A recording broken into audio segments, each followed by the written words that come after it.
Deep down, there is only one faith that all human beings have, and that is that deep trust in life.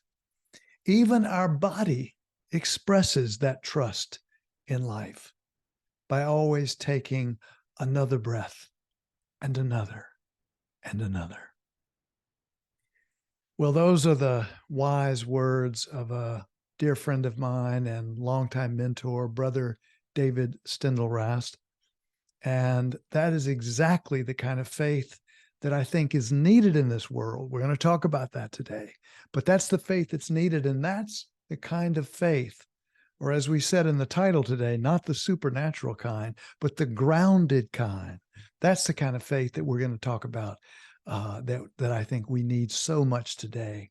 And that is the subject of this week's Poetry, Passion, and Pleasure podcast with your host, Dale Byron. That is me. This is the place where we work with poetry in non-traditional and traditional ways to help us use poetry to enliven, to enhance our lives on a daily basis. So let's jump right into the first poem, which is actually called Faith. And I think this poem gets to some of the points that I want to talk about and delve into today with regard to this kind of faith. It's not a supernatural faith. Doesn't depend on that. It's a different kind of faith. And anyway, the poem goes like this. Consider how the heart beats and beats. Consider how the heart beats and beats. A little engine that could.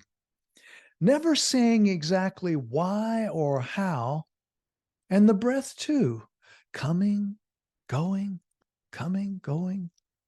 The way our hair grows so mysteriously, and our blood a perfect mixing. This everything delicious dance, connections, self-organized magic.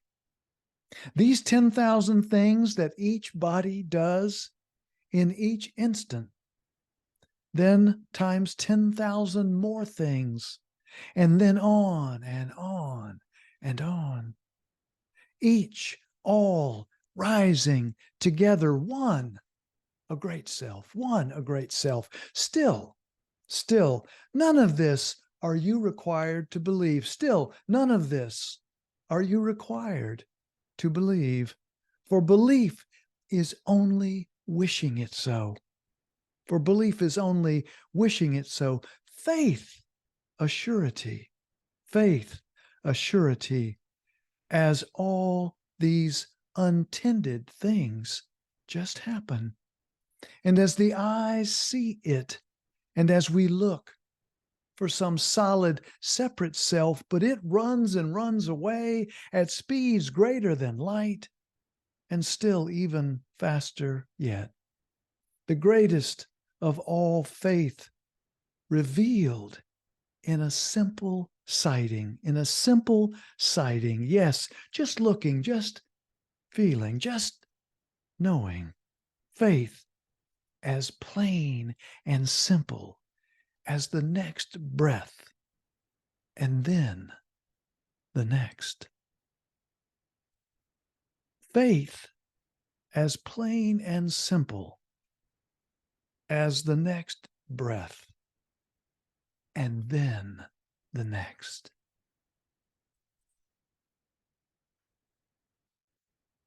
So I have been very interested in this last year in this business of faith. I've thought about this for a long time. Again, having known Brother David for many years. And this is actually the quote I started with today, is the little quote that I use at the top of this poem, which I wrote a little bit earlier this year, this poem called Faith, not the supernatural kind, as we were saying today. But remember, Brother David said, deep down, there's only one faith. There's only one faith that all human beings have, and that is that deep trust in life.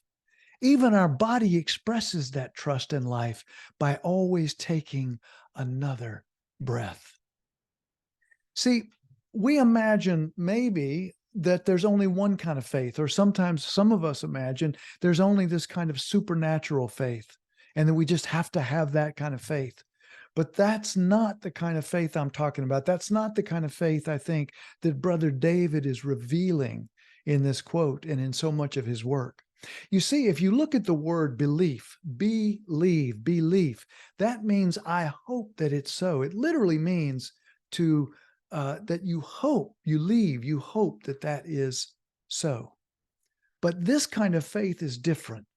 This is the kind of faith that when you take in one new breath and another breath, that is the faith that that breath is going to be there, that breath is going to be there. And when we say in the first line, consider how the heart beats and beats, we don't know how that works.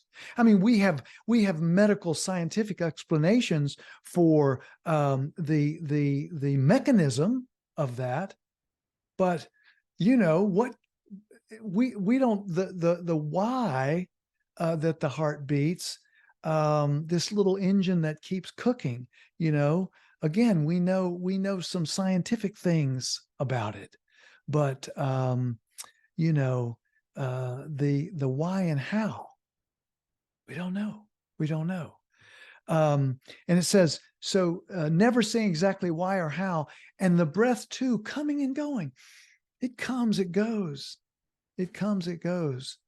And the way our hair grows, the way I don't know how many, but gazillions of different elements that the body has to keep in a perfect balance in our blood and in the, you know, what flows through our veins, all the different elements and trace elements and proteins and all the different things that have to be just so for us to exist, for us to live, and to know that we and our bodies, as mysterious as these trillions of cells, as mysterious as all these helpful bacteria and all these organisms,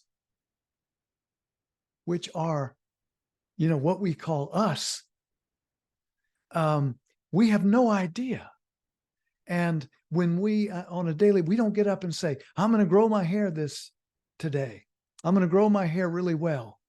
I'm going to make sure that all of the nuanced chemicals and you know, all the different elements that need to be in our blood, I'm going to make sure it's there today. No, we don't do that. We don't do that. We have faith. We have faith that all that is done. And you know, the note I made for myself, it's become fashionable to bash human beings. And oh, the flaws. Have you noticed of we human beings? How many mistakes have we made? Mistakes. How many times have we missed the target? But you know, we can cause so much trouble in this world when we're living a bad story, when we're living a story which is no longer tethered to the real world. And that's what's happened. A story that says we are separate from nature, a story that says we are superior to nature, a story that says some humans ought to be in charge of nature and control nature and also control all the other human beings.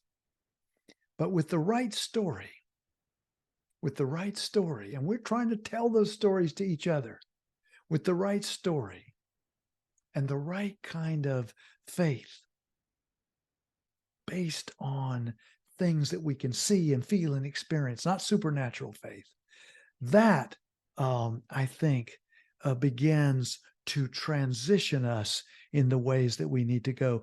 I said a story that reconnects us to nature, to ourselves, and to each other. A story that accentuates our ability to collaborate and cooperate with each other and the earth.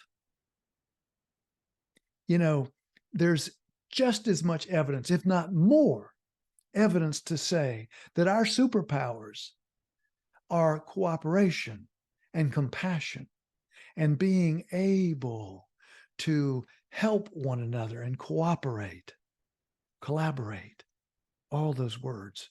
And the good news is this kind of faith, this deep faith that we talk about in this poem is natural, just as natural to we human beings as taking the next breath and then the next breath after that. So let's keep cooking here. We also have faith. We're talking about faith is our subject today. We have faith that we are needed and that we need to be needed. Let's put it that way. So I have a poem by the great poet Ellen Bass. The world has need of you. That's the title. The world has need of you. Has a little quote by the great German poet Rilke, and it just says, "Everything here seems to need us," which was a wonderful quote by Rilke. So the world has need of you, Ellen Bass. Let's read the poem. Let's hear it. I can hardly imagine it. I can hardly imagine it as I walk to the lighthouse, feeling the ancient prayer of my arms swinging in counterpoint to my feet. Here I am, suspended between the sidewalk and twilight, the sky dimming so fast it seems alive. The sky dimming so fast it seems alive. What if you felt the invisible? What if you felt the invisible tug between you and everything? What if you felt that invisible tug between you and everything? A boy on a bicycle rides by, his white shirt open, flaring behind him like wings. It's a hard time to be human. It's a hard time to be human. We know too much and too little. Does the breeze need us? If you've managed to do one good thing, the ocean doesn't care. But when Newton's apple fell toward the earth ever so slightly fell toward the apple as well. But when Newton's apple fell toward the earth ever so slightly fell toward the apple as well. So we need to be needed. And I was thinking, we've told this story. Again, I believe the essence of so many of the challenges. And in my own small, tiny way, I want to bring these poems, which are just stories, good stories without the boring parts. I want to bring these poems to help us begin to change this bad story, this nightmarish story that we've been living. Now, it wasn't always so. I mean, I understand that at one time it made sense, some of the things in our current story, and we did that as a response to other fears and concerns. But the idea that we are not part of nature, that we are separate from nature, is not serving us. The idea that we are above nature and superior to nature is not serving us. The idea that one human being ought to be in charge of other human beings is not serving us. The idea that human beings at their essence, at their isness, are mean, little, terrible, selfish beings always out for themselves is not only not serving us, it is not true. It is not true. As we've talked about, it can be true. We do have some small and mean traits. And given enough fear, we can be pushed with enough fear and violence into responding, reacting with that same fear and violence. But deep down, the superpower of we human beings has been our ability to collaborate and cooperate and to be compassionate with one another. We all know that. We have all experienced that. And the poetic tradition shows us that over and over again. Over and over again. I think sometimes just do a little experiment. Ask someone for directions to someplace. Ask someone in a town that you're not familiar with, that you're visiting. People will often just delight in being helpful.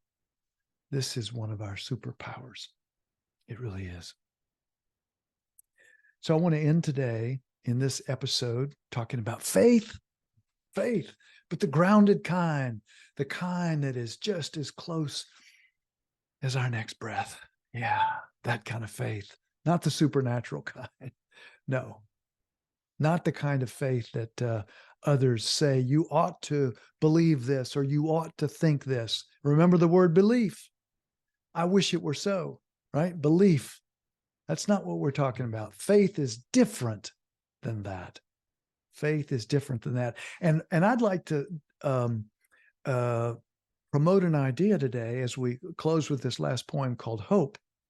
I would like to propose that there can even be a kind of intelligent, grounded hope, not the kind of hopium where people are, saying to each other kind of things to keep people kind of pacified and not, like we're not going to upset each other, so we'll kind of give this hopium, these things which are not grounded in any kind of reality. And we can no longer afford that, especially with the challenges we faced in the ecological world, or specifically with them, and not also the political and social challenges we face. We can't just have a diet of hopium, not doing anything, but just hoping it's all going to work out. That's just as extreme as somebody that's just absolutely says it's all doomed, it's all done, it's all, those are just two extremes, fear and hope. Fear and hope, ultra fear, ultra, hopium, two sides of an equally unskillful coin. So let's talk about a different kind of hope. And maybe this poem will get to that. Just call hope. Warning. Here's how the poem goes. Warning. This poem may contain small traces of a deep, abiding faith in life. Maybe a burning bush, yes. Maybe a burning bush, yes, but not of the supernatural variety, but rather those in real forests doing real work. For me, I prefer an intelligent kind of hope. For me, I prefer an intelligent kind of hope.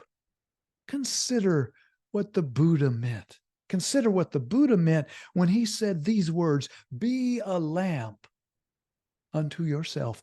Be a lamp unto yourself. Yes, everyone can have their own enlightened knowledge if we know how to look, feel, and see. And speaking of that separate, solid self idea, and speaking of that separate, solid self idea, there's no need to get carried away with that, since no thing can exist without everything, since no thing can exist without everything, since no thing can exist without everything. We don't need to have hope. We are hope. Every time we take a good deep breath, every time we see a beautiful vista, a mountaintop, a sunset, a friend's smiling face, a loved one's, we feel their caress. Every time.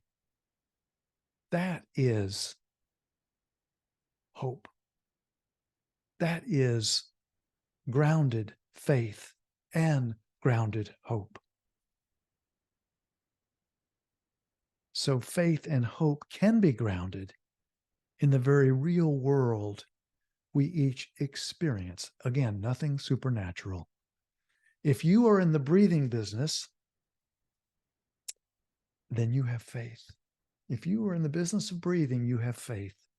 And if you are still moving and breathing under your own skin, then you are a critical portion of this world. You are of this world, and therefore you are hope. You don't need to have hope. You are hope.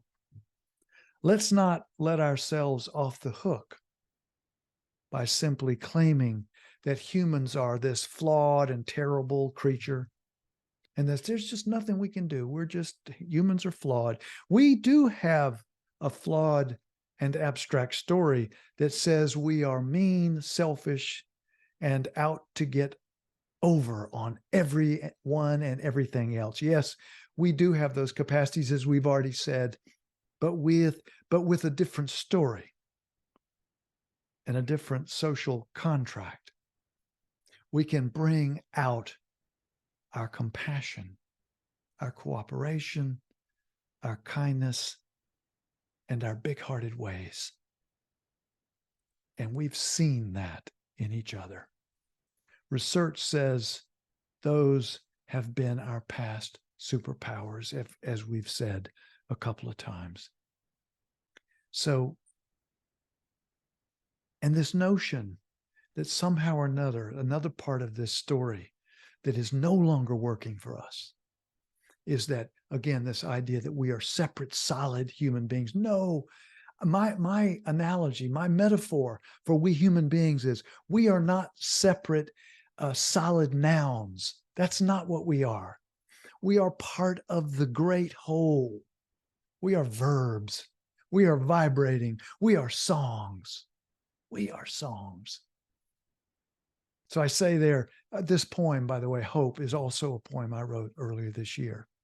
In thinking about this same thing, what would grounded hope look like? What would intelligent hope look like? What would hope that's not hopium and meant to distract us, but hope that is meant to have us look full on at what's happening and to love and grieve over this world all at the same time, to experience joy and pain all at the same time, to experience all of it all at the same time. Of course, that's what great poetry helps us do as well. And speaking of that separate, solid self idea, there's no need to get carried away with that, since no thing can exist without everything. We don't need to have hope. We don't need to have hope. We are hope.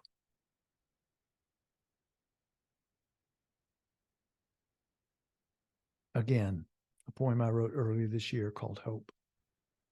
I want to end with one last little quote by Brother David Steindl-Rast. He's been featured wonderfully and completely and fully in this episode of the podcast. He said this: the mystic is not a special kind of human being. The mystic is not a special kind of human being, but every human being is a special kind of mystic. Let that sink in. That's a poem in and of itself. Remember, a poem, just words that has us stop and pay attention, words that got lucky. The mystic is not a special kind of human being, said Brother David, but every human being is a special kind of mystic. We all have mystic experiences. And in these peak moments, in these peak experiences, all of us have this experience of being one with all. Those are the moments in which we feel most alive and truly ourselves. And I say selves in this sense, as we've been talking about, in a large, grand, whole way, and in that meaning.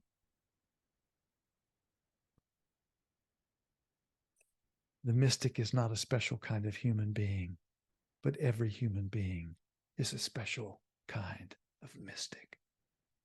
And we can have that faith, and that faith can be grounded in the real. And we can have intelligent hope that is grounded in the real. And it can help us even in the most difficult times as we step in to some of these ecological, political, and social challenges. And to say they're challenges is an understatement. Predicaments that ask for our responses, because as some have said, there are no real specific solutions like one magic thing. It's going to be a whole bunch of wise steps taken one after another. And I think we're going to need to have fully grounded faith and fully grounded intelligent hope to take those steps. Okay, that's a wrap. Thank you so much for your listening ear. I really appreciate it. And if you haven't subscribed, subscribe. If you can make a comment, do that. Like the video, do what on Apple or any of the other podcasts. If you're listening through that particular channel, then do your thing there. And also, I would love it. I'm trying to get the word out to more people who you think would like and love these kinds of poems and this kind of message that come along with these poems. So spread the word. All right. Thank you so much for your listening ear again. And until next time and next poems, please take good care of yourself. And if you can, please take good care of someone else.